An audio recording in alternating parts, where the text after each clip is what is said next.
We are now going to have our resources panel. So some of you might have had questions for Vivian earlier today. This will be the opportunity for that.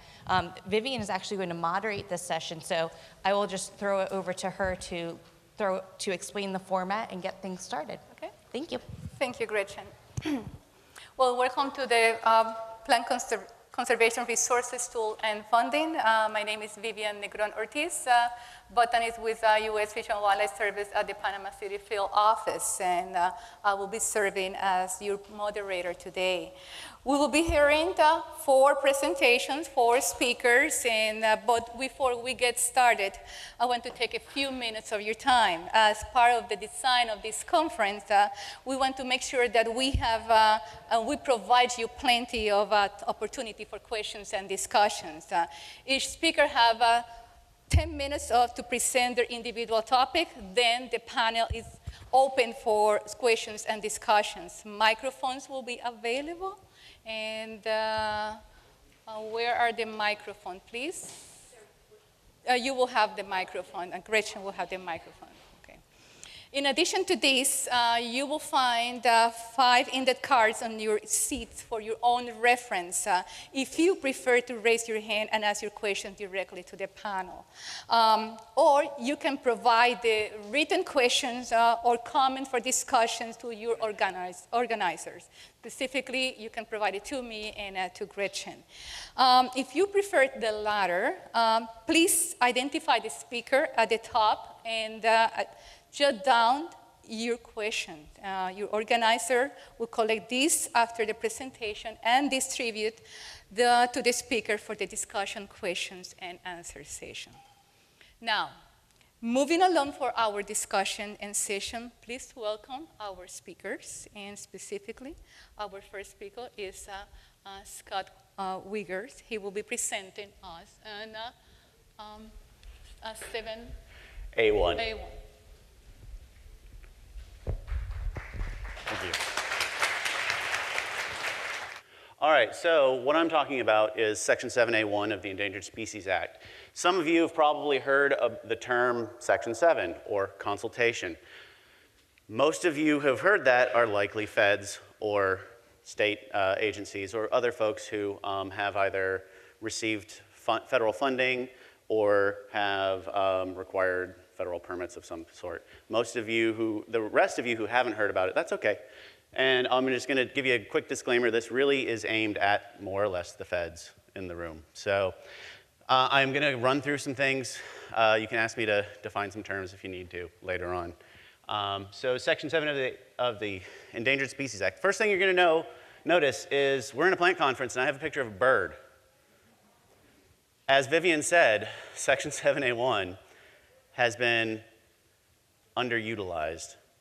And there are no plant Section 7A1 conservation plans for plants specifically.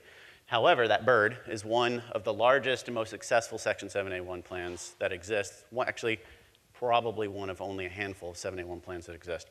And I'm gonna keep saying that, and then I'll get into it. And that's implemented by the Army Corps of Engineers over in the lower Mississippi River. So let's just get you into the terminology, into the actual text of the act, which is Section 7A1 says all federal agencies shall utilize their authorities in furtherance of the purposes of this act by conserving listed species. So important words are shall and utilize and conserve. 7A2, similar text. However, this one basically says the same thing except for all federal agencies shall not harm the species. Okay, I'm totally paraphrasing that. So, in the interests of the act and implementing the act, 7A2, the do no harm, basically that's been implemented so many times, and so whenever somebody says consultation, that's what they're referring to. They're not referring to 7A1. So the Section 7A2 has done a lot of good. It has prevented a lot of harm for listed species. It has been described as the heart of the act.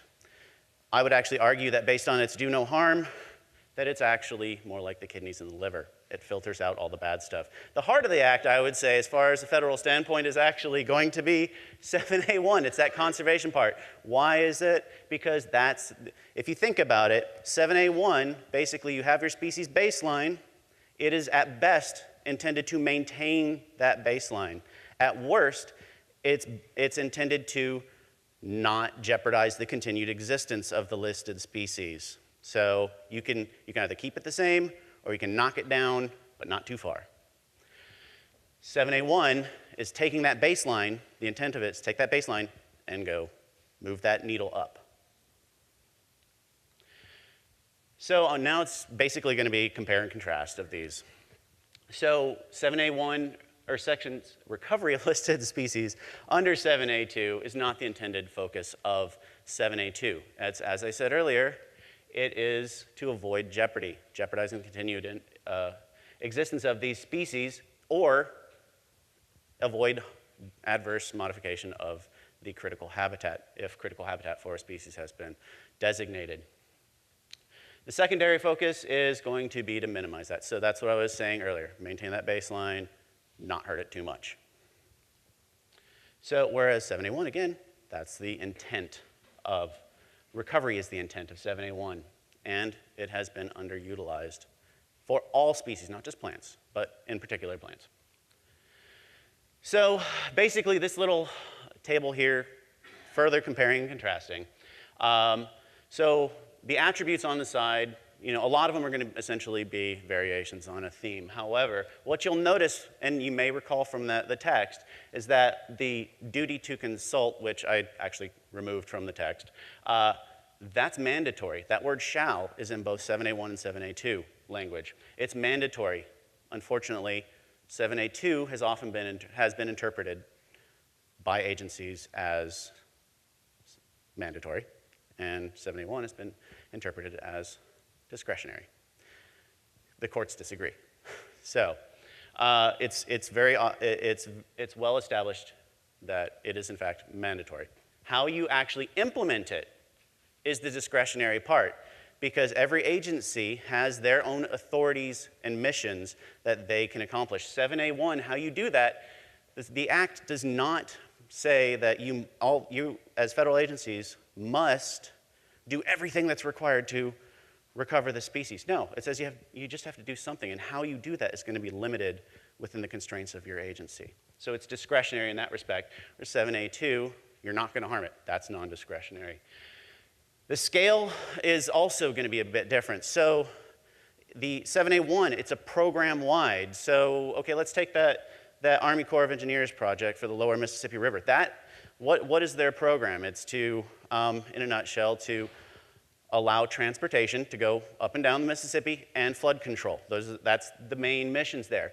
That 7A1 program that they created, that applies to that entire program. Whereas if it was 7A2, it's going to be, oh, well, I'm going to make this one flood control project. So we're going to have to consult to how we're going to avoid harm on this particular species on that one project. And you do it project by project by project. Those of you who have any experience with 7A2, it's frustrating. It takes a lot of time. It takes a lot of budget, a lot of staff time, and it can slow projects down or stop them altogether. And as it should in certain circumstances. So the process, again, now we're starting to get into the variations on the theme. The process is, for 7A1, it's proactive. That means, what are we going to do to actually recover these species? What can we actually do to recover the species? And again, that's not one agency, like say the Forest Service, it's not necessarily their responsibility to do all recovery. It's to do some recovery if it's an applicable species. Whereas 7A2 is going to be reactive. It's going to be, as I said, project by project. You're going to look at this and say, oh crap, we've got to do this. We can't harm the species. And again, the flexibility, 7A1 embraced versus inhibited, the adaptive potential. So the adaptive potential for 7A1 is high, and what I mean by that is that you can incorporate explicitly learning. You can and then once you've learned some additional things, how can you improve your management? That is what you incorporate that. Whereas 7A2, there's not really much opportunity to incorporate learning and adaptation. It's going to be project by project. And then the approach, cooperative. Okay, so we've heard a lot, collaboration. It's more than a buzzword. This means that we have to get outside of our egos. We have to let those go and say, hey, you know, I'm a Fish and Wildlife Service person, Forest Service, you know what the heck you have to do. I don't know how to manage your forest. I know about this species. It's my job to advocate for this species, but it's your job to manage that forest. So what can we do how can we meet in the middle?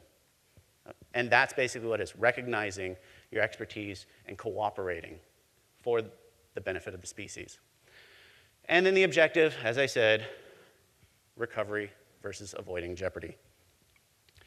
Benefits are going to be 7A1, unlike 7A2. 7A1 is controlled by the action agency. It is the action agency's job. It is their program. They come to the service and say, hey, here's what we're going to do. And we work with them on trying to improve that, make it better. But it's fundamentally the action agencies. So flexibility, increased control of Section 7A2 consultations. So when you're doing 7A1, you can incorporate, as they did in the Lower Mississippi River project, they incorporated recovery actions. Okay, so you have to build certain types of structures to maintain channel depth. Well, that previously, those structures would have reduced water levels in other portions of the channel. Well, one simple thing they do, they notch these structures and allow additional flow. Well, then now you can have, say, extra water for pallid sturgeon coming through. So that allows for ultimately cost-effective use of existing programs and budgets. And then, well, if you're not just consulting one project at a time, you're going to have fewer surprises. You can incorporate longer-term planning. And you can incorporate the needs of species, these listed species, within your projects, your overall projects within the program. So if you know, as an agency, that you're going to have to do bridge replacements, you can say, okay, well, here's the best engineering practices that we can incorporate to minimize and help minimize threats, damage, harm to individual listed species. But you can also incorporate the actual conservation. So you may be like, okay, well, we're going to do this. Well, we're going to do these engineering practices, but we're also going to monitor some species as well. We know that we're going to do that. Or where are some opportunities that we can actually learn some additional information? So again, reduces the impact of listed species on agencies' primary missions and reduces conflict. So 7A2 engenders conflict because it's a very, oh, hey, here's our project. Can you please let it happen? Oh, nope. You're going to hurt that species. Sorry, button heads here. 7A1, again, it's cooperation. It's working together for the benefit of the species. And it provides a path to recovery. And so that, as I said earlier, can address data gaps and needs, and you have the potential to increase species baselines. And with the flood control, as an example, that actually transformed a potential threat of flood control structures, channel maintenance, into a conservation tool for these species. So just a quick little rundown of some opportunities. Existing biological opinions, their conservation recommendations that are in there, they're a great starting point to establish 7A1 programs. And biological assessments, another Section 7A2 related document. NEPA documents. Joanne, you're probably very familiar with these. They're not fun. I'm nowhere near as familiar as I probably should be with them, but you have plenty of opportunities within that to actually do it. You saw earlier on Vivian's talk, she talked about INRAMPs, or Integrated Natural Resources Management Plans. That's for military facilities. Forest Service land management plans and individual forest management plans, and Fish and Wildlife Service, let's not leave us out, comprehensive conservation plans for refuges. There are plenty of opportunities to incorporate recovery into these things. And BLM resource management plans. Believe it or not, we have a BLM regional office based out of Jackson, Mississippi. And then, of course, FERC licenses. That one, as far as I know, has not actually been attempted for much in the way of, well, like many things have not actually been attempted, but there are many, many more than have been listed here. So with that, I will call it quits.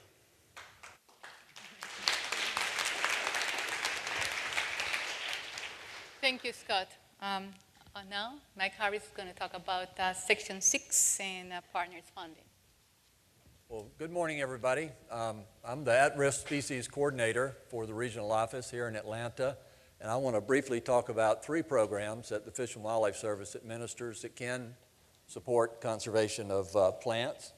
The Cooperative Endangered Species Act funding, better known as Section 6 funding, and Vivian talked about that this morning. The coastal program that the service implements, and the Partners for Fish and Wildlife program. So state agencies are eligible to enter into cooperative agreements with the Fish and Wildlife Service to conserve listed species. It can be for those species for which the state has management authority. It may or may not include plants.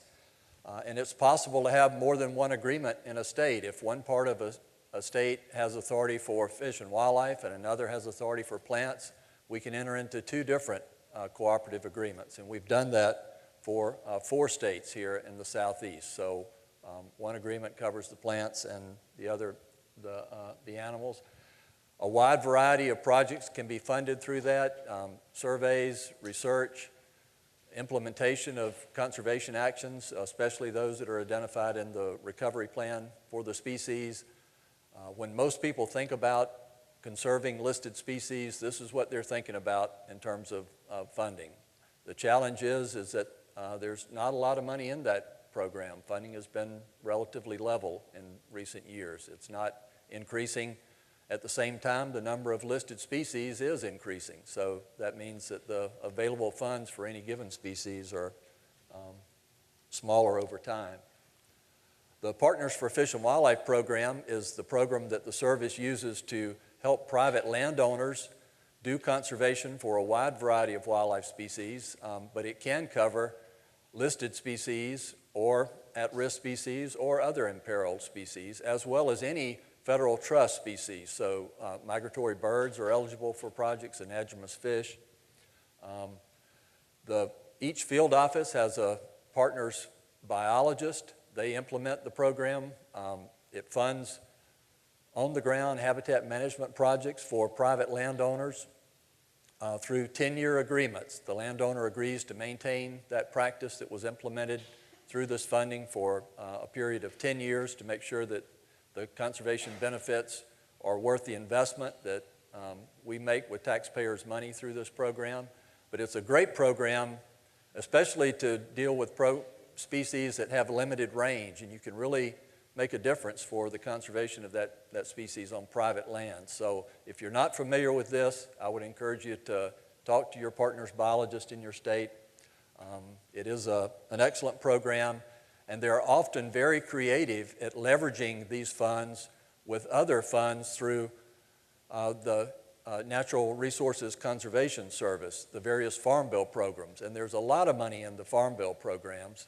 And in some cases, the habitat management that would be designed to benefit a plant could be funded with those programs as well. And these partners biologists are very knowledgeable about those programs and how to implement them. This is just an example of a project here in Georgia doing some restoration of habitat for granite outcrop plants. That was done on private timber company land, formerly Plum Creek, now Weyerhaeuser. It was a cooperative project. The Botanical Garden, Chattahoochee Nature Center was also involved in this, as well as the Fish and Wildlife Service and the landowner and the state DNR. So partners projects definitely can benefit plants. And then the last one I'll mention are coastal projects. This is very similar to the Partners for Fish and Wildlife project, with the exception that the funds can go to state agencies, local governments, or other non-private landowner partners. The Partners program, you can only fund things that are benefiting habitat on private lands, but this can cover a wide variety of landowner patterns. And there have been a number of plant projects in the Southeast that were funded through the coastal program. You do have to be in a coastal watershed. It's not eligible for anywhere through the whole region. But there's lots of opportunity in the footprint of the coastal programs. Again, the biologists would be in the field office in your state. They would know the process to put forward projects there. And again, there's a cooperative agreement signed that makes sure that the practices implemented by those projects are there in the future. So that's what I wanted to cover. Thank you, Mike. Thank you. Our next speaker is Mary Pfaffko from Georgia DNR, and with Section 6 and swap and swig for habitat work. She will explain what is that. Thanks.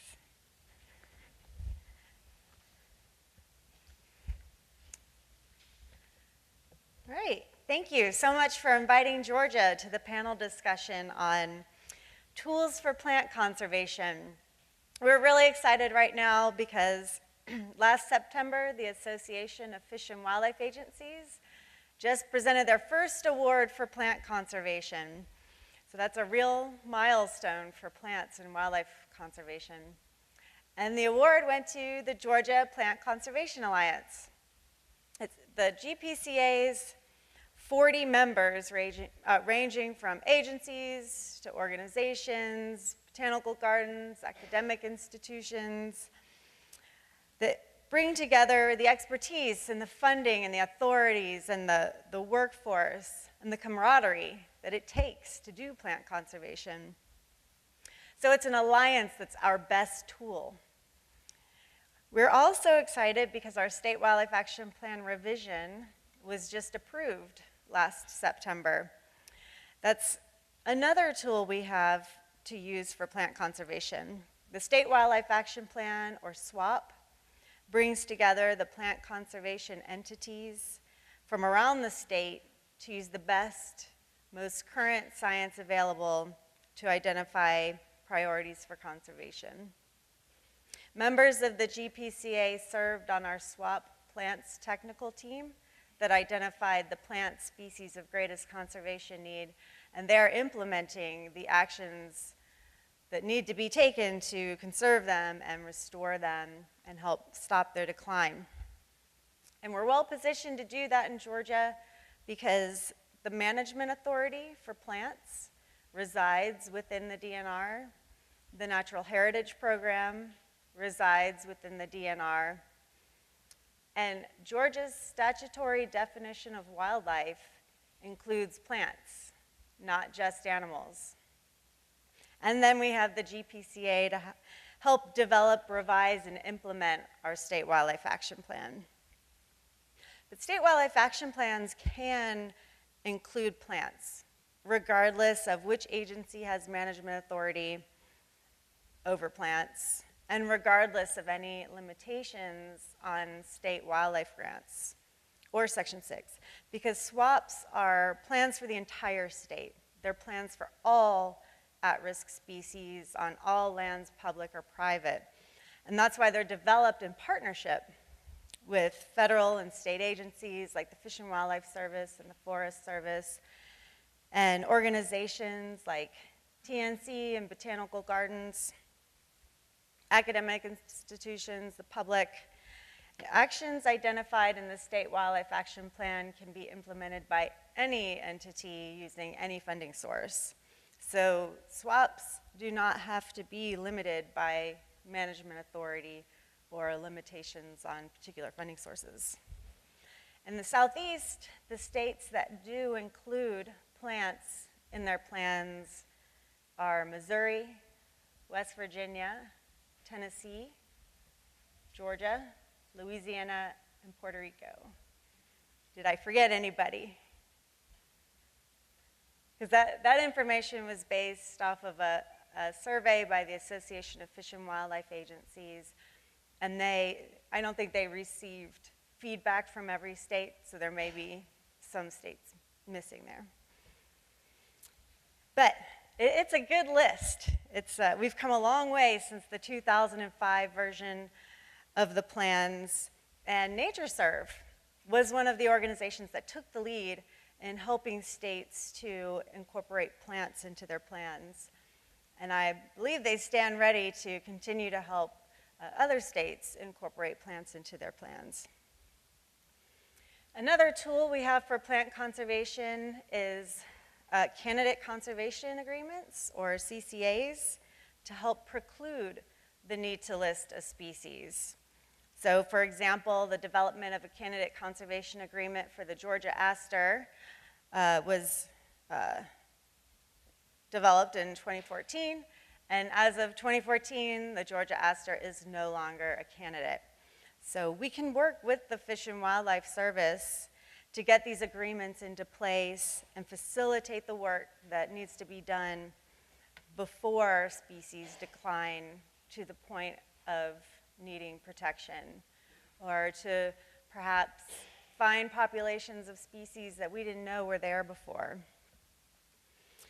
The GPCA also helped the Fish and Wildlife Service do work for the 48 petitioned species in Georgia that were part of the multi-district litigation.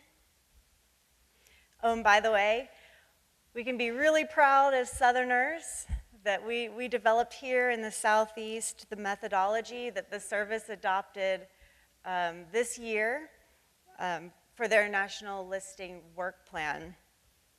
That's the methodology for prioritizing the Endangered Species Act status reviews to determine whether a species warrants federal listing. All right, so some of the funding sources that we use here in Georgia for plant conservation: we use state wildlife grants to do habitat management and vegetation monitoring, mapping, land acquisition, invasive species management. Section 6 is a good source of funds to use for federally listed plants. So we deliberately carve out a portion of our Section 6 funds every year for plants. And then, as Mike mentioned, for states where the State Fish and Wildlife Agency does not have management authority over plants, they may or have, in some cases, entered into an agreement with the service to have a portion of their Section 6 funds go to the agency that has management authority over plants. But regardless, it's a good opportunity to engage that state agency that does have management authority and involve them in the swap revision. We work with NRCS on some of their private lands programs that Mike mentioned and some other folks have mentioned. Georgia is under more than 90% under private ownership. And so landowners are some of our great conservationists and partners. And I think we figured in yesterday's session that in the Southeast, a lot of the southeastern states have a kind of majority of land under private ownership. So we've had a lot of success with these NRCS programs, especially the Wetlands Reserve Easement Program and the Working Lands for Wildlife Program. Georgia Power is also a great partner. We work together, for example, on habitat management and rights-of-ways. So those are some of the federal grants that we get, and to match those federal grants, we use our non-game wildlife conservation fund, and that's made up of funds that we get from the sale of wildlife license plates and the tax checkoff and direct donations. So the best way to conserve non-game wildlife in Georgia is to buy a wildlife license plate, eagle or hummingbird. So those are some of the funding sources we use here in Georgia. But to get this on the radar screen, just in case this passes, there is a national effort to secure dedicated funding for implementing the state wildlife action plans. Restoring America's Wildlife Act was introduced in the House this year, and it calls for the dedication of $1.3 billion annually to the states through the Wildlife Conservation and Restoration Program, or WCRP. Now, like state wildlife grants, that program cannot be used to fund plants specifically. But like the State Wildlife Grant Program, it can be used to fund work like habitat management, prescribed fire, invasive species management, land acquisition. So I'll wrap up by going back to building an alliance. No one agency has the resources to make plant conservation happen. So those entities with the necessary authorities and expertise, funding, the volunteer workforce, bring those agencies and organizations together. Get involved with your state's Wildlife Action Plan revision so that they will be able to include plants in their Wildlife Action Plan. And those are the things that I really have seen come to life this week. There's so much experience here in this room with building effective alliances, and you guys have come here to share your stories and your lessons learned and to provide each other resources to cross over those state boundaries and do regional work and do work across a species range. So thanks for all of you being here and making this such an exciting conference. I'm really looking forward to this panel discussion, and thank you very much.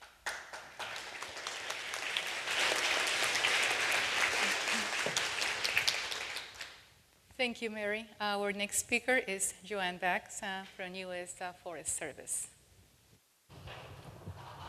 I'm going to borrow your corner. All right, so I'm going to talk about partnerships and agreements today. And partnerships is really the way we get work done in the Forest Service on the ground.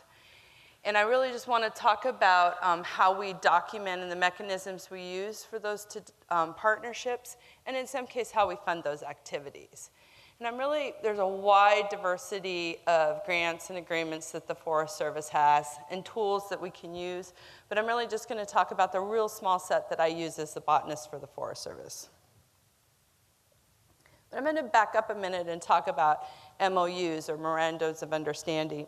And these are really the documents that we used that set up the framework for cooperation between the Forest Service and another partner, and how we're going to carry out our separate activities, but in a coordinated and mutually beneficial way. And so I've listed some of the MOUs that we have between the Forest Service and some of our partners. Many of you already belong or work with many of these groups. So the American Public Garden Association, I think we've mentioned the Botanic Garden Conservation International, the Garden Club of America, the Smithsonian Institution that starts the North America Orchid Conservation Center, NatureServe, the Nature Conservancy, the Sarah Society, BLM for the conservation and management of pollinator species, and then Vivian's already mentioned the Federal Native Plant Conservation Committee through the Plant Conservation Alliance. And so I'm going to come back to in a little bit, though, why I'm telling you about MOUs. So one of the categories I want to talk about are partnership agreements. And a lot of you are probably familiar with the top two categories, our participating agreements and our partnership agreements. And these are ways we document the cooperative exchange of resources or funding with the non-federal party that we're going to accomplish projects that are of mutual interest and benefit. And that's the key words for me, our mutual interest and benefit.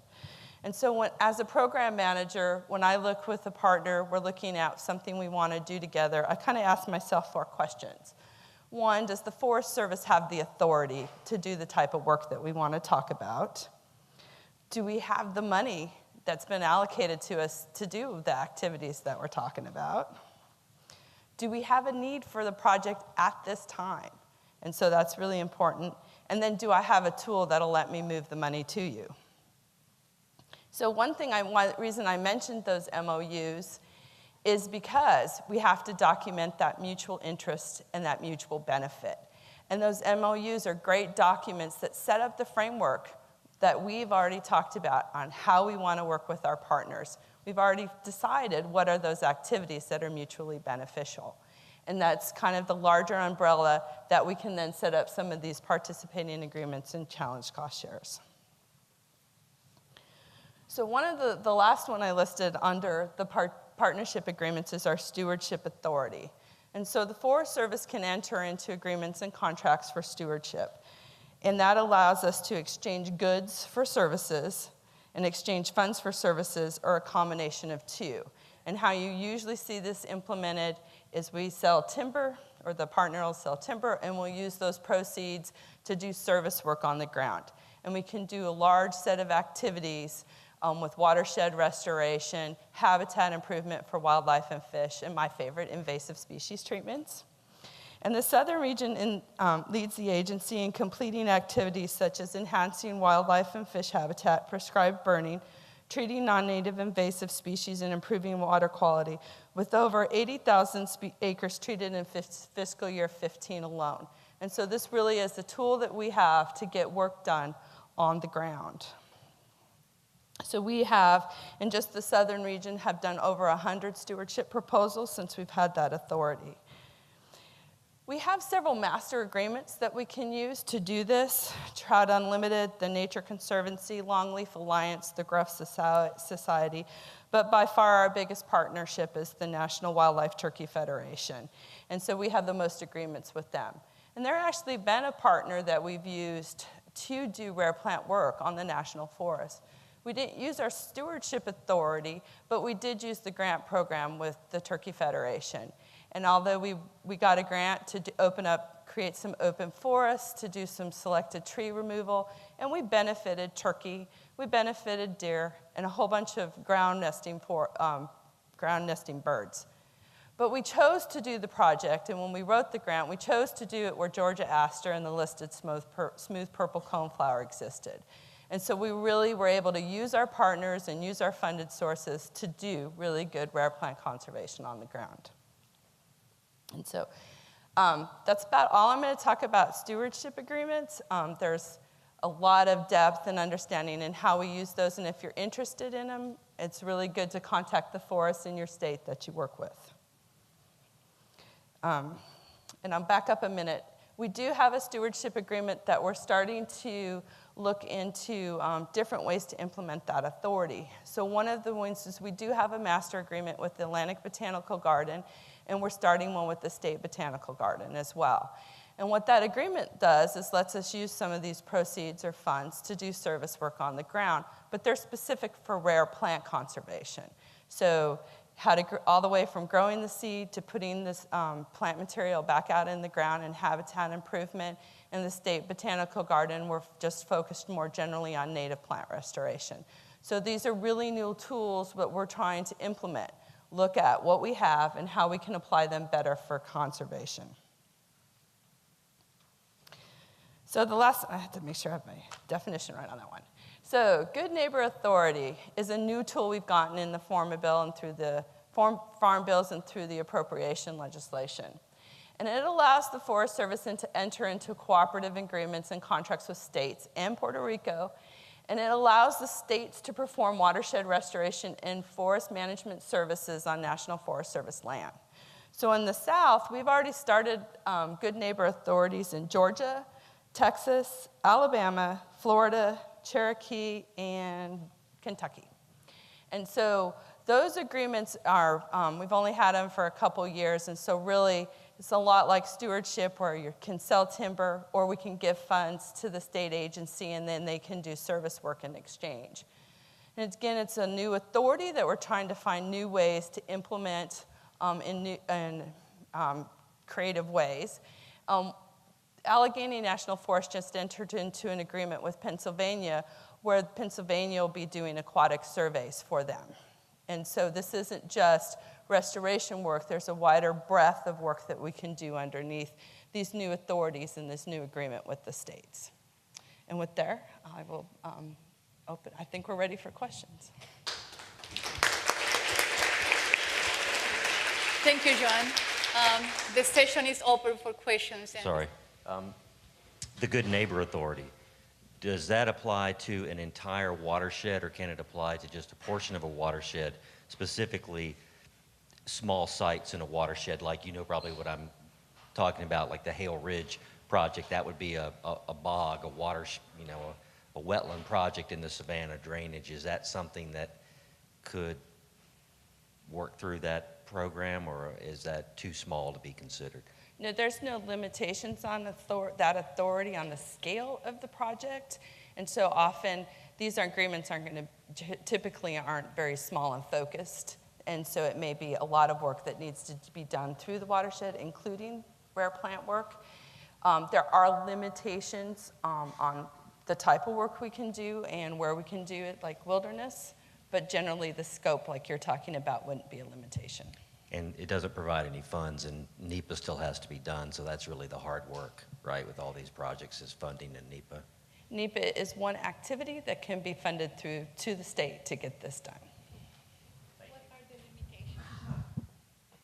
So we have an excellent website. If you type in Forest Service Good Neighbor Authority, I didn't bring all the details, but one that's in particular is wilderness areas that we haven't authorized that type of work to occur. It still has to occur within our forest management plans. It still has to be an activity that we can do and that we're authorized to do. But I know wilderness is the big limitation. Thank you. Yes, I had a question, and part of my question was to Vivian Negrón and also to some of the speakers in this part. And the question was, if at the Fish and Wildlife Office, and looking at the publication on the amount of species versus the amount of funding that goes to it, who at the Fish and Wildlife, is it the region, the field office, or the national office makes the decision on how the funding goes more to animals than to plants? You know, when you see the skew graphic that more species should be funded in plants. And I just had an experience working in the Hawaii office where most of the species are plants, and I had the experience of seeing that the budget changed from being 50% plants and 50% vertebrates and invertebrates. And I just see that this seems to be a limitation, and I was wondering, you know, how does that work, you know, in the either the region or the national fish and wildlife level? And also, how can we partners advocate for that change to happen? Before you answer, could you please introduce yourself? Sorry, I'm Christian Torres. I work in the Doña Inés Arboretum in Puerto Rico. Thank you. I will start and Mike finish, please. So my understanding is the region has the discretion, and they move funding to the field offices, and the supervisor had the discretion to allocate this funding according to the priorities of the region as well as the field office. And then for projects that would be funded cooperatively with the states through Section 6, that would be a decision that would be made by the state. One, they have to have authority to work on that species, and it has to be covered in their cooperative agreement. And then they work with the local field office to pick the projects that are the highest priority for them. So it's a joint decision made by the agency receiving the funds through the service, but also with input from the local Fish and Wildlife Service field office. And one thing I'll mention that a recent change that Leo Miranda made was to move the administration of those Section 6 grants from the regional office down to the field office in an effort to strengthen that cooperation and collaboration on the highest priority projects. And coming from a state in my own background, you know, we sort of viewed those Section 6 funds as those were funds that we would make the primary decision about the projects to be funded. But I think the reality is the best results come when the states work very closely with the field offices and make sure they're working on the highest priority projects. So that's how that happens for Section 6. Did that answer your question, Christian? I'm still wondering, how can partners help that change happen to put more money into plants and less money into fish, for example? Well, with regard to Section 6, then it would be working with the state agency in Puerto Rico that manages that cooperative fund, so that's Puerto Rico DNER, and then also working with I would suggest you talk with them first about different project ideas that you have, and then go from there with the field office. If you have any ideas, I would like to hear those. I might just want to butt in a little bit too here, just expand it a little bit beyond just Section 6. But, and it's unfortunate that we don't have any state project leaders here to answer this, because each state Fish and Wildlife Service, Ecological Services Office has their own budgets, that their operating budgets, that they then can also set priorities for how they're going to spend that money as well. And obviously that's going to be contingent upon the money that's going to be given to them as to how much they can spend on whatever. And so I would say that if you want to encourage more plant conservation, well, you got to bug the people at the office to actually spend the money on the plants. It's the squeaky wheel gets the oil.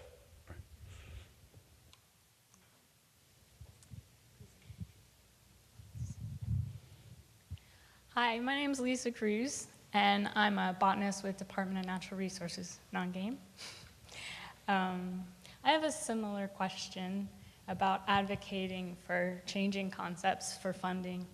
And I think this is a question maybe at the national level, but I was wondering who we could contact to encourage Congress or the relevant lawmakers to open some chinks in the definition of what wildlife is on federal law.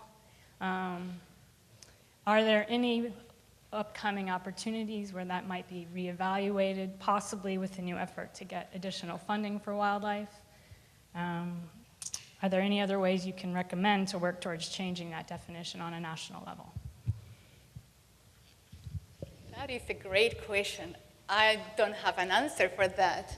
But we can speculate that if you get involved and want to advocate for plants, you have to go to your Congress and you have to talk to them about resources. And specifically, you have to make the case of how they will benefit them as well as us. In terms of threats, think about in terms of climate change.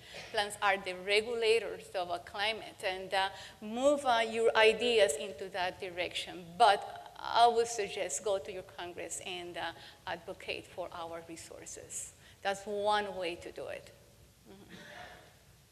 Mm-hmm. Any ideas? The piece of legislation that I was referring to that was introduced this year called the Recovering America's Wildlife Act, that would put the money into an account called the Wildlife Conservation Restoration Program, and that's an existing sub-account of the Pittman-Robertson account. And that account was created in FY 2001, so it's already been there, and it's already in that program, the definition of wildlife as animals. So it would require a change to existing legislation that's under the existing Pittman-Robertson Act. I also would like to mention that in California, there's a campaign to advocate for plants and the changes for plant conservation, to advocate for more funding. And I can give you the contact person if you wish to contact her. She has been very keen into going into the Congress and put it out there, media, and to cover what is the benefits and importance of plants nationwide. Does anyone have an extra chair cushion I could use? My name's John Manning. I'm from Birmingham Botanical Gardens. And there are few activities that excite me more than being in a room filled with people dedicated to plant conservation. It's very exciting being here. We've gained so much wonderful information during this event. And I'm beginning to see that the greatest challenges to effective plant conservation are time, of course, money, staff. But I'm also seeing that one of the greatest challenges is figuring out a way to bring all these organizations that we're hearing from together. I guess the obvious answer would be conservation alliances, but I find it the most daunting aspect of plant conservation. Even with the plant conservation alliances, Georgia is, the model. I mean, I'm so proud of them. They're my heroes, the Georgia Plant Conservation Alliance, for all they've accomplished.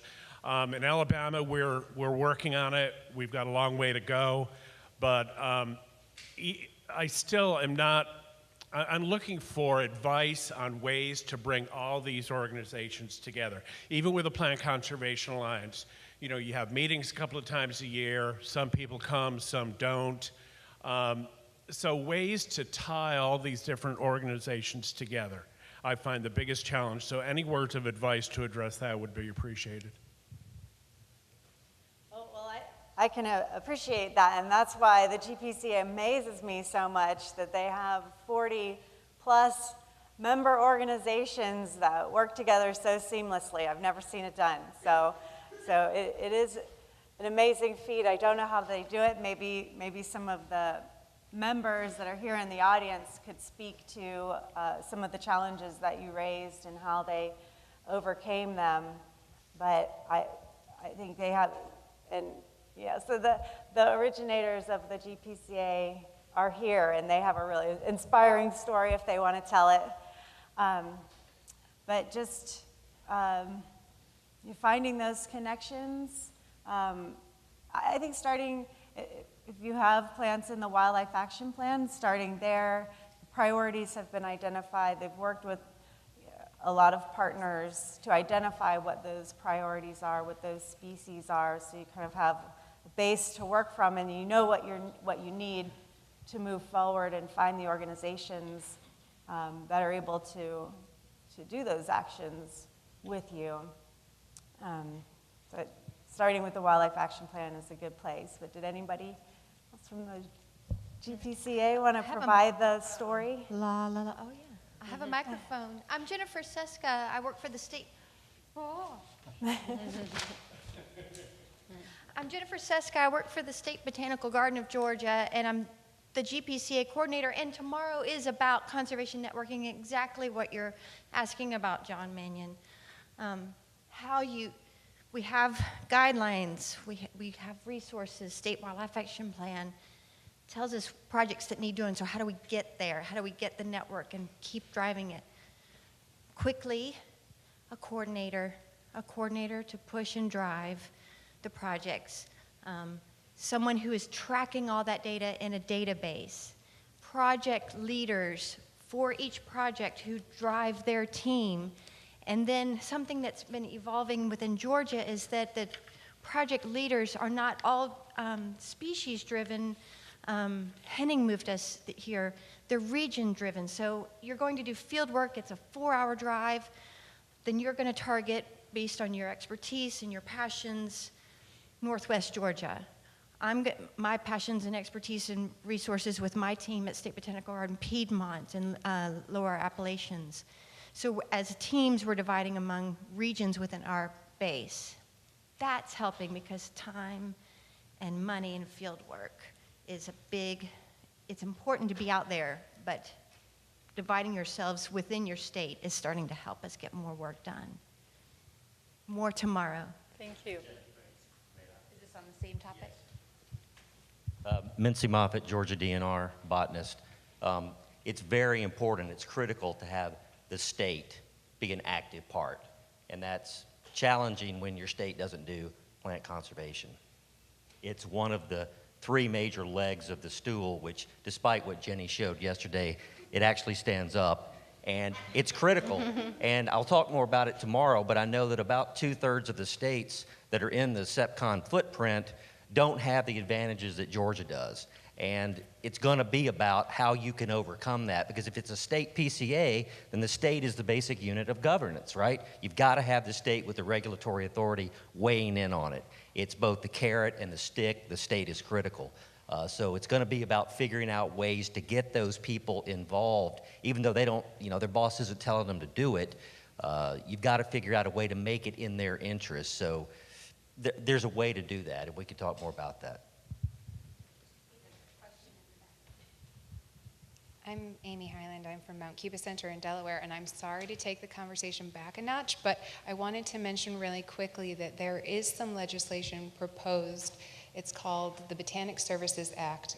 Several public gardens have gotten together to propose this legislation, and we don't have a a sponsor yet for it, but it is promoting things like using native plants on government-funded projects such as highway building, that kind of thing. Also making sure that we fund the positions that Congress has previously agreed to in terms of botanists and that kind of thing, debt forgiveness and all of that. If you are interested in learning more, please let me know, or also Kay Havens at the Chicago Botanic Garden would be a great contact for that.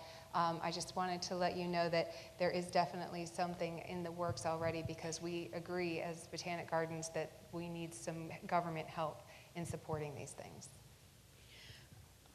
I would like to mention along those lines that there's a piece of legislation that the Plant Alliance put together as well with other partners, and appears to be that they're advocating at the moment for plant conservation. I have a draft, and if you want to see it, I can provide you a copy. Do we have some? Perfect. Hi, Theo Witzel, botanist with the Arkansas Natural Heritage Program. And I have a question for Joanne. I'd like to hear a little more about the projects where you said the state would be doing some management on Forest Service lands, and how would the timber revenue fund that? You said, I thought I understood you said the state would sell the timber. Is that accurate? Every agreement's different, and so the Good Neighbor Authority is new for us, and so my best suggestion would be to talk to your forest in Alabama and how you want to use that agreement. And you can look on our website, and it has lots of details about what that act authorizes, what we can use it for, and what the agreement is that's already in place. It's really a new authority, so I don't want to say anything that's incorrect, but I would go ahead and look at the agreement that's already in place, and then look to some of that website and some of that information, and they can look at the details of how those implements. But it isn't, that authority does not require us, so even with stewardship, we exchange goods for services. So you can sell timber is one way we use a good, and we can do that through several different mechanisms. But we also sell hay and use that product to just put some service work on the ground, and we've done it for seed. So there's lots of different ways to do that. And Good Neighbor Authority is just a way to contract with the state. We can let them act as our agent to sell different goods, or we can send them funds directly. But again, I don't want to get into too much detail. That's not my area. So. Thank you. My name is Hong Liu. I'm from Florida International University, and I do conservation-related research. And my question is, first a comment about the stool. And I think that it's missing a leg, which is a research leg. So we should actually have 4 legs to support conservation efforts. So my question for the panels, everybody on there, is that how do you see a certain type of research is conservation enough to be funded? You know, like if I run into this kind of problem where if I apply certain research projects to the NSF and they will immediately shut down because you have put in words of endangered species, you put words in conservation and they do not like it. And when I put this kind of research proposal to, say, Fish and Wildlife Service, and maybe seen as too basic, it's not, it's not seen as conservation enough. So I'm wondering what kind of research that you actually see as relevant to your conservation effort. I can start with that, and then for National Science Foundation, 2007, they used to have a conservation program, and then from there, they decided to kill that program and leave that program for Fish and Wildlife Service. In related to, you have to look at the recovery plans. If you're working with a TNE species, you have to look at the recovery plans, 5-year status review, and look at what is needed in terms of the biology of the species, and if that leads to a research project. I'll just reiterate what Vivian mentioned, and the recovery plan is what we as the service look to when sort of kind of figuring out which projects are going to be useful for funding, assuming we have funding available. And so those recovery actions, those tasks, could be that we just need, to have some basic biology, because a lot of these rare species, we don't actually know that much about them. What are the pollination systems? What are the habitat needs? What are population dynamics, that sort of thing. A lot of recovery plans include those sorts of recommendations within them. And so that is, just again reiterating, that would be your starting point for the Fish and Wildlife Service. NSF, well, it sounds like that's dead, so can't help you there. We have a question here. Hey, this is Ruel Mordecai. I'm the science coordinator for the South Atlantic Landscape Conservation Cooperative. I just had a quick comment related to the funding. One of the big things I'm seeing is some real opportunities for us all as the South to be more competitive in these national funding proposals, especially for habitat management. Seeing a lot more of these programs, especially new ones, go beyond just sort of acres treated and just kind of miles restored, and really looking for specific metrics about what does it mean for some of these plants and animals and water quality. And so one of the things we have in the South, we have huge diversity, we have amazing partnerships. And so there's increasing opportunities now. The more we can actually say, if we put prescribed fire at this time in these places, this is what it's going to mean for these endangered plants, the more compelling of a message we can bring, and the better chance we have to bring some funds that wouldn't necessarily be going to the South in some of these national proposals. So more of a plea, the more we can go along that line of predicting the impacts of certain habitat management actions, will help us go beyond just plant-specific funds, but also bring in some more funds that wouldn't normally be coming to the South. So we started to have some success in the South Atlantic, getting in about $1 million in prescribed fire funding that wouldn't normally be coming here, partly because of having some of those quantifiable metrics and working in partnerships across many, many states. So I think there's a real opportunity through groups like this to put in big, compelling proposals and put in some numbers related to plant conservation and connect them with other species, and hopefully bring some more funds to the South. I saw the hand in the front row.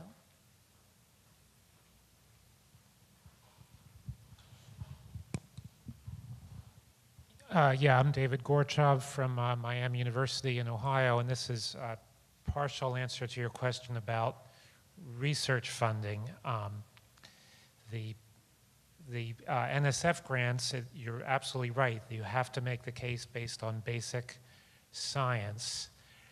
But they always have this broader impact, which has become a very important part of the ranking of NSF proposals.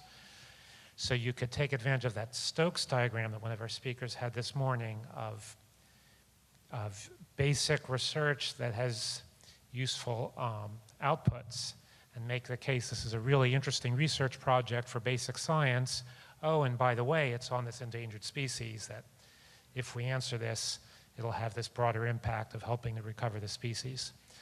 It's still a 5% chance of being funded, but it gets you to submit the full proposal. Any other questions? I have a question for Scott. It's related to Section 7A1. How can we develop those for plants? That's a broad and somewhat loaded question because we haven't yet done that.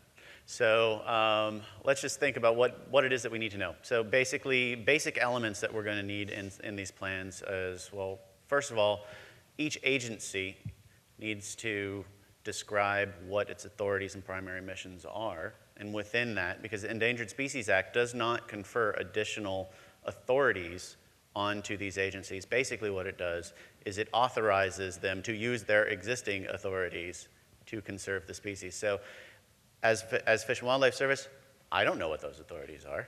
That's the Action Agency's job to describe those. The next thing is what species occur or what species can we do something for within these, within our project, within our authorities. Then you start looking at identifying those species and looking at and trying to identify their their baselines. So how many of them are there? Where do they occur? What are their needs? And what of those, and then identifying what needs we can actually do something for. And so those are kind of your basic elements. And then getting together with the Fish and Wildlife Service and saying, hey, we've got these species, these are some things that we think we can do. Just had some conversations earlier today that there's stuff going on in various agencies. Joanne, you can probably think of a variety of programs that are going on in a variety of species that you may have some opportunities. Anybody else from other federal agencies, you might have some other ideas as well. But I mean, I hate to leave it that vague, but because there are no real guidelines for how to actually do these, basically the guidelines in our regulations, paraphrasing here, but basically say it's your duty to do this, and the service stands ready to help. So that's basically it. Whereas Section 7A2 implementation guidelines are about 300 pages, give or take. So, you know, we still don't really know how to do these. It's sort of a work in progress.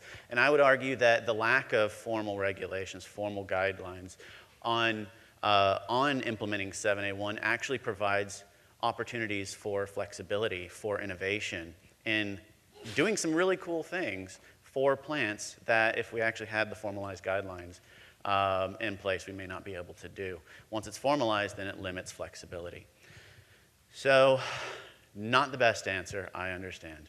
But hopefully it's at least some indication that there's plenty of opportunities and some hope out there for us to do these things. Just have to actually think about it and put our minds really to the grindstone. We have a comment here in the back. Hi, my name is Danielle Green, and I'm partially here to represent the Association of Zoological Horticulture, which is a big mouthful. It's just a bunch of gardeners that work in zoos and public gardeners. But we love plant conservation. We've had a long-standing plant conservation grant program for a number of years and have funded well over $300,000 over the last about 20 years or so. This year we had about $71,000 in grant applications and funded about $45,000 of those requests. Our funding comes heavily from the Disney Wildlife Conservation Fund, but we also use association funds that are generated by our membership of about 250 individuals. This program we've tweaked a little bit to be more specific to habitat conservation.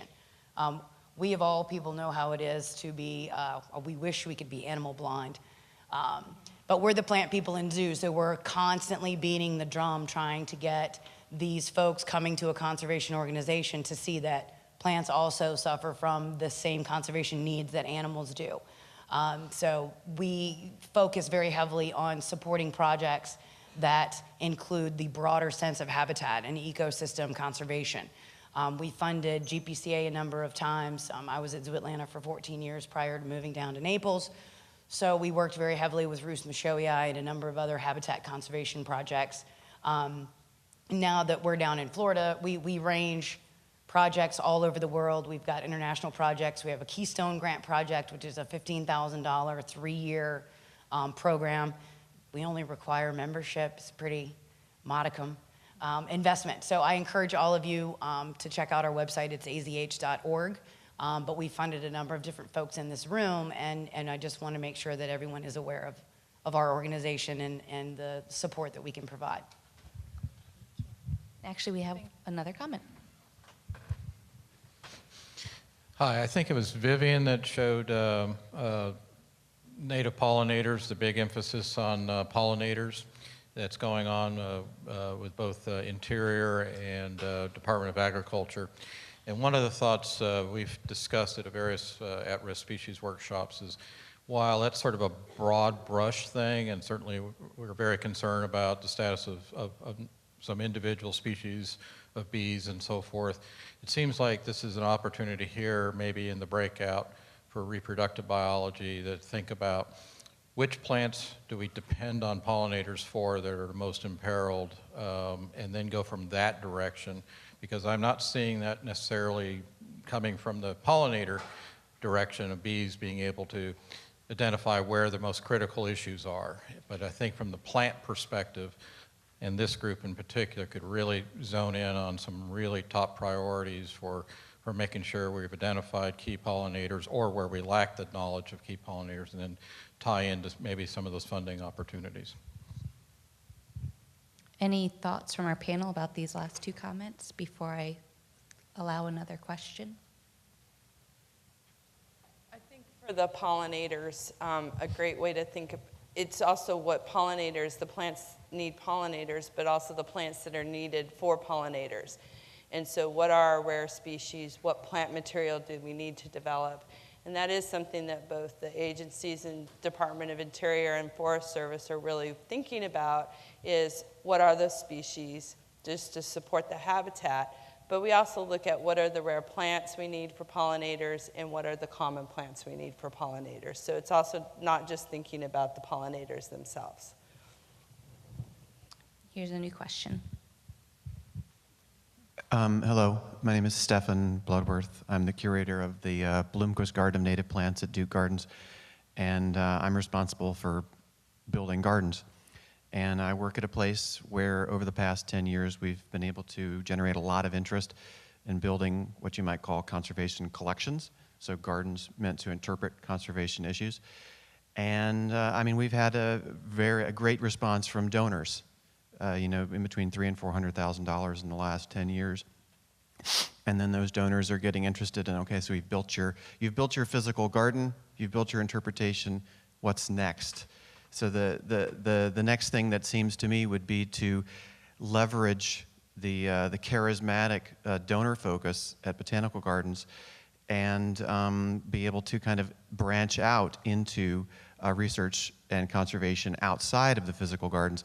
So I would really love to hear if, you know, from Jenny and others who are involved in the botanical garden world, places that are built on donor funding, what they see as the botanical gardens development capacity to leverage some of this interest directly into conservation and research. So we're putting her on the spot. Jenny? All right. We have found some success in raising funds for conservation based on donor-specific interests. So, for example, orchid conservation. That's one of the most popular areas for raising funds for conservation specifically here at the garden. And so connecting people with the value of orchid biodiversity has been one way we've been successful. So it's through, I mean, we have someone from our development team here. I think she would agree with me when I say that it's about getting to know the potential donors, getting to know them well, developing a personal relationship, and finding out what's important to them. So if the longleaf pine ecosystem is important, then you find that out, and you have those conversations, and then you develop a relationship there. I will say that from a garden perspective, and gardens do make excellent partners for National Science Foundation grants, broader impacts. Oh, and the stool. Research is the seat of the stool. That's what we've decided. And the seat decided it wanted to be a leg yesterday when I put the picture up.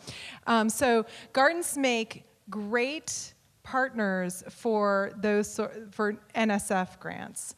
And another source of funding that we've been able to put towards collections development at the Botanical Garden is the Institute of Museum and Library Services is a great place to go to for funding collections-based things. And then you can bring in collection-based projects, and then you can bring in partners.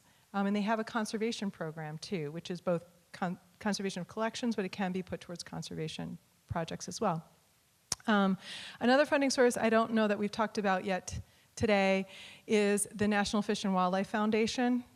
We've had success in wetland restoration and urban partners grants, and we've had two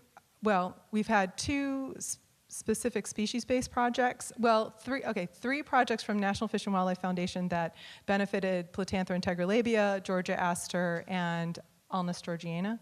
But then we have another project funded through the National Fish and Wildlife Foundation that's helping us to restore community level. So those are some ideas. How can we engage states without Section 6? And how can they engage in plant conservation? That's a good question. And I'd like to build on what Jenny was just talking about. And this is not anything new. You all know this, but it's something we all have to work at constantly. And it's about building relationships. If you want to work with somebody, you really need to have a personal relationship and build trust with that organization, with the people that are in leadership roles for that organization. So whatever the program is, whether it's farm bill programs in your state that you're trying to influence, then the state conservationist is the key person. If it's the State Fish and Wildlife Agency, the state director of that Fish and Wildlife Agency has more control over the kinds of projects that they do in that state than anybody else. And having that person's support is really important. For the Fish and Wildlife Service, it's our field office supervisors in ecological services that are really important. And I'm sure Chuck would say for refuges, it's the project leaders of the various refuges that exist across the Southeast. So knowing the people, that understanding their culture, what their interests are, and finding that overlap that the projects they're doing, in some cases, they won't be doing a project specifically for a plant, but often they can be doing a project that will improve the habitat for plants, and they might have multiple places they can do that project, some of which will help the plants, some not so much. So if you can help guide them to those places that accomplish both objectives, it's really worthwhile. It does take time, but it's time well spent, I think. Thank you, Mike. One more question related to the same line. How do we engage in plant conservation for Alabama? The Wildlife Agency is the place we need to go. And Chuck Sykes is the director, so he would be the one we need to talk to. Okay. Thank you. Any questions about it? Respond to the question about science and research that we had earlier? Because what you said is absolutely right. Science is a critical component of informing conservation, and science is the foundation of the management we do at DNR, and science is the foundation for the state wildlife action plans. And the state wildlife action plans identify the research needs of the state. So that would be a good resource to go to find out what your state's research needs are. And state wildlife grants fund the research that's identified in the State Wildlife Action Plan. And some of those can include studying a species' status or their population trends or trends in climate change, adaptation. And then also we need to study the effectiveness of the conservation actions that we're implementing so we can do adaptive management. So those are some of the types of research that are needed, and they're identified in the State Wildlife Action Plan. So I'd recommend going to your state's plan or contacting your state's Wildlife Action Plan coordinator. Can I put a question to the room? Does anyone have a creative method that they've used to acquire resources that they'd like to share? Some thinking outside the box that's worked for you? Any kind. Here we go. Yes, I was part of a couple of weeks ago of the IUCN Congress on a plant conservation workshop for the Hawaiian group. And they put together a manual of different, it has about 25 chapters of how to do rare plant work in Hawaii, but some of the things in there's one chapter, for example, that talks about how to find money for rare plant work. And they list a lot of the options that we have today and additional other more. I cannot remember the name of another approach that I've been using, but I've seen this for like, for example, they have an issue in trees that are dying of a disease, and they're trying to get money for a seed banking project. So they put out a campaign out there with a topic, appealing to the public, and they have a deadline of 30 days to try to, raise $25,000 to make the project. Cannot remember then what is this kind of crowdsourcing. That's another source, and there's various web pages that can be used for this type of funding. And I have like the chapter that I can share with many other people of some of the ideas that they were developed at that workshop, and it's made available to share to the public. Thank you. Yes. 2 words, garden clubs and citizen science. We have a garden club that sponsors a native plant intern for us every summer. So that's $10,000 a summer from one garden club. So garden clubs, I think, can be a very valuable resource. Several years ago, I think one of the garden clubs sponsored a plant, Clementis socialis, through the Center for Plant Conservation Alliance. And citizen science, I mean, volunteers are wonderful. We use lots and lots of them. I couldn't do half of what I do without volunteers. It seems like citizen science programs are gaining in popularity, and I think the public finds that very appealing, rather than just saying, do you want to come and volunteer? You know, being a citizen science, I think, is sexy and will attract people too. Thank you. Any other? Here we go. This would probably only be relevant if you have a land base, but the agency I work for in Arkansas has a system of nature preserves. So we manage the state system of natural areas. We have 71 preserves and about 65,000 acres. And on those preserves, we've identified a number of habitats that are too densely forested. So we have open woodlands, pine savannas that have been encroached. A lot of you know these habitats. We also have a big problem with eastern red cedar invading glades and barrens. And we have found a lot of success by selling the larger, the merchantable trees, thinning to our prescription, whether it's, you know, a certain basal area of trunk per acre, or number of trees per acre, but generating hundreds and hundreds of thousands of dollars of income by selling those trees. And we're very specific about, you know, the conditions under which the work is performed. We don't allow wet season logging in glades and barrens. They have to work from the outside, not cross the sensitive habitats, et cetera.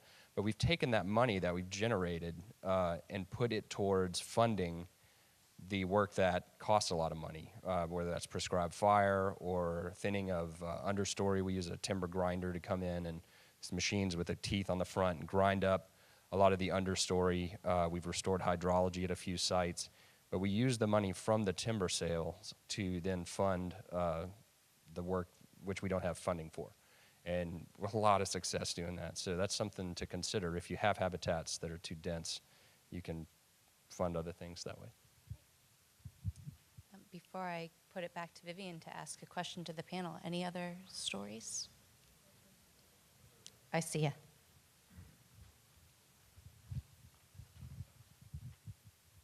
Probably more applicable for smaller gardens or nonprofits, but don't underestimate the power of craft beer. Where is it? Yeah.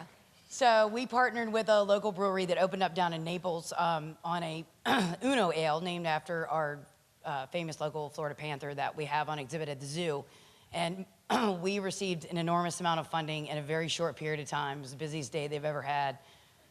And it was great. We don't serve it at the zoo, but it was a win-win for them. It generated a lot of traffic for them from the zoo. It generated a lot of traffic at the zoo for us because everybody wanted to see Uno because his face was on the beer that they just drank. They donated $2 from every pint that they sold. We're now working on a program, so whoever gets it when they distribute it out to other organizations, $2 in perpetuity. We worked on the recipe. It was a lot of fun, but it brought the community together, and it was an enormous success from the point of view of educating our local community that anyone can participate in conservation, however big or small. The brewery was excited about it because they felt like there was no way they could ever help out with something like that, and that this was the way they could contribute. So our friends of the Conservancy of Southwest Florida have now taken that idea to another brewery where they're doing a Python Porter, I believe, which is not going to be as good, I'm just saying. But we've already started talking about Fakahatchee Orchid something or other. So looking at more plant-based conservation ideas to try and engage the community in something like that. The breweries were super excited about it. It doesn't really cost them a lot of money. Everybody gets on board. It's just a good community project. Everybody feels good about it, and you know, who doesn't like craft beer? Just saying. So you guys were thinking outside of the box, but inside the bottle. Thanks, I'll be here all week. Hey, my name is Wade Wall, and I'm here from the Army Corps of Engineers, and you know, it's not very sexy, as you said, but DOD is a good partner in the Southeast. I mean, there are a lot of federal lands and a lot of threatened and endangered species on those military lands, and so, you know, I don't see representation much here for DOD, but I think those partnerships exist, so just wanted to say that. All right.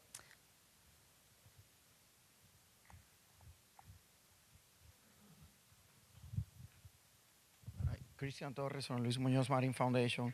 So there's also this other document that I recently received. It's called the USDA Grants and Partnership Program that can address invasive species research, technical assistance, prevention, and control. There they list a lot of the grants that a lot of the same legal authorities from one particular act can serve to fund a plant conservation project. You just got to figure out how to mix them together with invasive species so they can form part of a project. I have been using this and sharing it successfully with many other scientists because some of the projects, for example, are NIFA projects that only can be funded through land-grant colleges, but some of these land-grant colleges have faculty and scientists that do research that can serve, you know, as partners for plant conservation, even that is not their main, you know, their main research approach.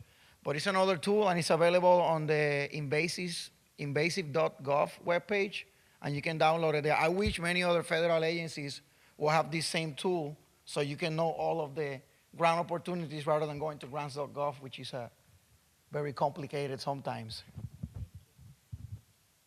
Back to the panel. Yes. I just wanted to second what you said. DOD is a great partner here in Georgia, so thanks for that. And then I had a question to pose to the audience or to the panelists. We talked just a little bit yesterday in the capacity building session about plant protection laws.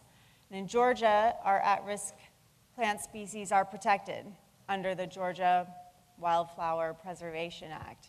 And I was curious if anybody in the audience knew if your state had plant protection laws, and so what your thoughts on that were. Are you seeing conservation benefits? You stumped them. Dave Linsacombe, Tennessee Natural Heritage Program. In Tennessee, we have the Tennessee Rare Plant Protection and Conservation Act. It's been in place since 1985. And because of that act, we do have our cooperative agreement with U.S. Fish and Wildlife Service and do receive Section 6 funding. Arkansas has no statewide legislation to protect plants at all, and I've been told it's not going to happen. So we're not optimistic at getting that anytime soon. We did try once in the 1980s to get something passed, and it didn't make it. So just sharing that. Thank you.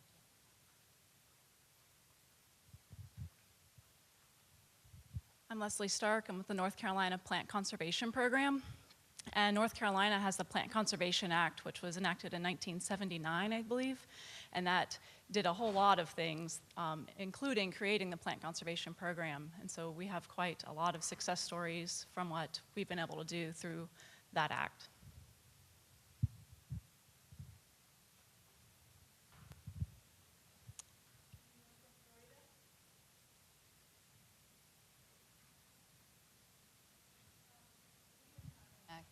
But there's some conservation that we can do in terms of some relaxed protection for plants at the level of the state. Vivian, would you like to ask the panel another question? Yes, and this question is for Mary. How do you engage in plant conservation without a state wildlife action plan that addresses plants? How do you engage in plant conservation for those that have wildlife action plans and plants are not addressed there? How do we engage in plant conservation using the Wildlife Action Plan? Right.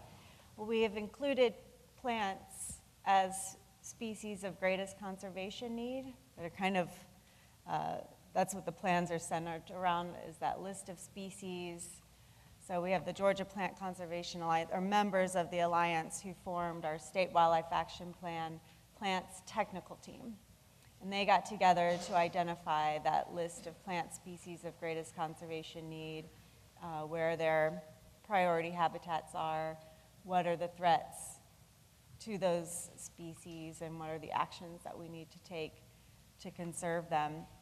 So that team got together to identify those, develop a plan for over the next 10 years on how they're going to address it. It outlines what needs to be done, what agency or organization would take the lead. It includes sort of effectiveness measures for those actions and some timelines, and that team, the plant technical team, stays together even after the plan is developed to implement it and go forward with the work. Follow up that question. My understanding is that nationwide, there's only 7 states that include plants in their wildlife plans. Is that correct, or it has been increased? It's been increased. I have a map here, so I can show you. It was on one of my slides, if we were able to pull that back up. I want to say there are 16 states, 17 states. 17. Mm-hmm. Okay, 17. Yeah, it'd be 17 states and territories that have included plants this time, which has increased from, I think, 8 originally. So it's doubled since last time. So that's good. It's still a low number. But, oh, there it is. Oh, that's the authority to manage plants if there's, there it is. So I think I mentioned before that this map is I got this from the Association of Fish and Wildlife Agencies, and they based it off of a survey that they did of the states, but I think not all states and territories responded, so it's not a complete map, but it doubled this time around. That is fantastic. Florida doesn't have, the wildlife plans, they don't include plants. And so it has been a very hard way to include and work with them. Now we're to the point that we're going to start meeting continuously to see how can they best include our plans, even though it's not going to be part of their management plan. So what they want to do is just survey for plants and locate plants. But that's the starting point. Mm-hmm. Mm-hmm. I think they're just starting the next revision of their plan too. So it's good as far as timing to try to add more of a plant focus to the plan during their revision process. So it's great that you're working with them. Yeah, I will encourage you to go to Florida and present exactly what you have presented here today, and maybe they will include plants in their revisions. We do have a national meeting coming up of the Wildlife Diversity Program Managers from across the country, and Florida usually attends, and we're going to have plants on the agenda this year, plants and wildlife action plans. Fantastic. We have time for one last question. Mincy Moffitt, Georgia DNR. Vivian, could you take a look at this? I'm going to show that in my slide show tomorrow, but that is a map that was produced by the SePPC back in 2008, and they show that the state of Florida has a separate state-level Plant Protection Act, at least according to that publication. It does, but it's very relaxed. It's not the same level of protection as the Endangered Species Act. Right, I got it. But it is something as opposed There's to something, nothing. exactly, Okay. yeah. Okay. Thanks. One more note about Florida. Very quickly, John Benty, and I'm formerly of the Florida Park Service. And actually, the Florida Park Service does manage their lands based on natural communities. And we can do single species management when those are listed species. But the whole focus of it is to manage natural communities, and then all of the rare plants and animals fall in line. So, but that's only on trustees' lands that are leased to the Florida Park Service. Thanks. And before we thank our panel, while it's still quiet in the room, a few housekeeping notes. One, if you have brought a poster for the poster session later this afternoon, there's a break just before the poster session, and that will be the time to set it up. It's a half-hour break before the poster session, so keep them stored during lunch. You can leave them in this room safely. Let's have a big round of applause for our panel.